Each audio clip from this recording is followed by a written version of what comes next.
বীরই হোক, এই পাহাড়ে পা ছোঁয়ানোর সাহস করেনি কেউ। দেবাদিদেব মহাদেবের বাড়ি কৈলাস এখনো অজেয়।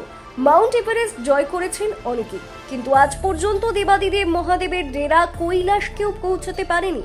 হ্যাঁ, যেখানে শেষ হয় মানুষের সাহস, সেখান থেকে শুরু হয় কৈলাসের গল্প। চোখের সামনে দাঁড়িয়ে অথচ অধরা। কৈলাস যেন এক জীবন্ত রহস্য, যে পাহাড়ে চড়ে জয়ের কথা ভাবলেই মানুষ হারিয়ে যায়। সেই পর্বতের নাম কৈলাস। তীর্থযাত্রীরা পরিক্রমা করে, কিন্তু কেউ পা রাখে না শিখরে। শিবের সেই অভেদ্য দুর্গ কেন এত ভয়ঙ্কর? বিজ্ঞান থেমে গেছে, যুক্তি হাল ছেড়েছে। কৈলাস এখন কেন আধ্যাত্মিক শক্তির এক অনুপ্রবেশ নিষিদ্ধ অঞ্চল? দেখুন, তিব্বতের পশ্চিমাঞ্চলে অবস্থিত এই পর্বতের উচ্চতা প্রায় ৬,৬৫৬ মিটার হলেও আশ্চর্যজনকভাবে এখনো পর্যন্ত কেউ এই শৃঙ্গে আরোহণ করেননি। এমনকি সবচেয়ে প্রশিক্ষিত পর্বতারোহীরাও এই অভিযানে অংশ নিতে সাহস দেখান না। কৈলাসকে ঘিরে গড়ে উঠেছে এমন এক রহস্যময় আবরণ, যা তাকে করে তুলেছে পৃথিবীর অন্যতম পবিত্র অথচ অজেয় পর্বত। কেউ কেউ বলেন এই পর্বতে অলৌকিক শক্তির উপস্থিতি রয়েছে। এখানকার চৌম্বক তরঙ্গ, প্রাকৃতিক গঠন এবং পরিবেশ এমন যে তা মানুষকে মানসিকভাবে বিপর্যস্ত করতে পারে। আবার কেউ বলেন এখানে মহাশক্তির এমন সংমিশ্রণ রয়েছে যার সামনে মানুষের উপস্থিতি মানে এক প্রকার অপবিত্রতার ছোঁয়া। কৈলাস পর্বতকে ঘিরে বহু অভিযান পরিকল্পিত হলেও প্রায় সবই কোনো না কোনোভাবে ব্যর্থ হয়েছে। ১৯৮০ এবং ৯০-এর দশকে কিছু অভিযাত্রী, বিশেষ করে ইউরোপীয় দেশ থেকে এই শৃঙ্গ জয়ের পরিকল্পনা করেন। সোভিয়েত ইউনিয়নের একদল অভিজ্ঞ অভিযাত্রীরাও চেষ্টা করেছিলেন কৈলাস অভিযান করতে। তবে দলটির অনেক সদস্য হঠাৎ করে শারীরিক ও মানসিক সমস্যায় আক্রান্ত হয়ে পড়েন। এরপর আর তারা এই অভিযান শেষ করতে পারেননি। ২০০১ সালে স্প্যানিশ অভিযাত্রী জেসুস মারিয়া গার্সিয়া কৈলাসে আরোহণের ঘোষণা দেন, কিন্তু কিছুদিন পরেই তিনি কোনো কারণ না জানিয়ে সেই পরিকল্পনা বাতিল করেন। এও এক রহস্য যেটি আজও অজানা। বিজ্ঞানীরা কৈলাস পর্বতের বিশেষ গঠন ও বৈশিষ্ট্য নিয়ে গবেষণা করেছেন। উপগ্রহ চিত্রে দেখা যায় পর্বতটির আকৃতি অত্যন্ত নিয়মিত, যেন এক সুগঠিত পিরামিড। এর চূড়াটি অন্যান্য হিমালয় শৃঙ্গের তুলনায় বেশ পৃথক। কেউ কেউ বলেন এটি প্রকৃতির সৃষ্টি নয়, বরং কোনো প্রাচীন সভ্যতার মহাজাগতিক স্থাপত্য।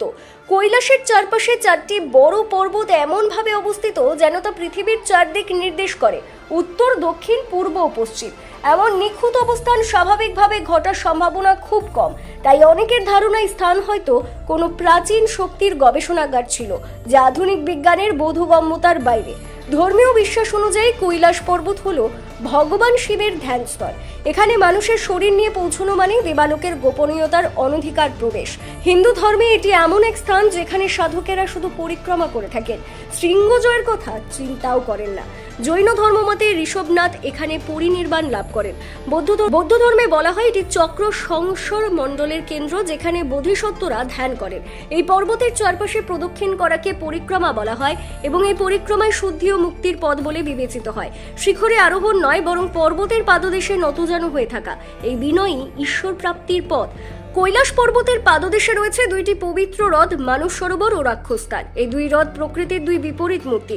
মানস সরোবর শান্ত, স্বচ্ছ, গভীর পবিত্রতা বহন করে। অন্যদিকে রাক্ষসতাল রহস্যময়, অস্থির এবং কুয়াশাচ্ছন্ন। বলা হয় রাক্ষস রাবণ এখানে তপস্যা করেছিল শিবকে সন্তুষ্ট করতে। এই দুই হ্রদ যেন মানব জীবনের দুটো দিক, আলোকময়তা ও অন্ধকার, পবিত্রতা ও পাপ, শান্তি উত্তেজনা। হিমালয়ের বুকে দুই জলাধারী মানুষের আত্মার বিপরীত রূপকে প্রতিফলিত করে। চীন সরকারের নিয়ন্ত্রণাধীন তিব্বতের অন্তর্গত কৈলাসে প্রতি বছর সীমিত সংখ্যক তীর্থযাত্রী প্রবেশের অনুমতি পান। ভারত, নেপাল সহ কয়েকটি দেশের তীর্থযাত্রীরা অনুমতিপত্র নিয়ে মানস সরোবর দর্শনে যেতে পারেন এবং কৈলাস পর্বতের চারপাশে পরিক্রমা করতে পারেন। কিন্তু পর্বত শৃঙ্গে আরোহণের অনুমতি কখনোই দেওয়া হয়নি, এমনকি সামরিক গবেষণা বা অভিযান এখানেও পরিচালিত হয়নি। চীন সরকার ওই স্থানটিকে আধ্যাত্মিক রিজার্ভ হিসেবে ধরে রেখেছে, যেখানে আধুনিক প্রযুক্তির হস্তক্ষেপ নিষিদ্ধ। এই পর্বত নিয়ে রহস্যের শেষ নেই। কেউ কেউ বলেন কৈলাস থেকে এক ধরনের কসমিক রশ্মি বা শক্তি নির্গত হয়, যা পৃথিবীর ভূচম্বক ক্ষেত্রকে প্রভাবিত করে।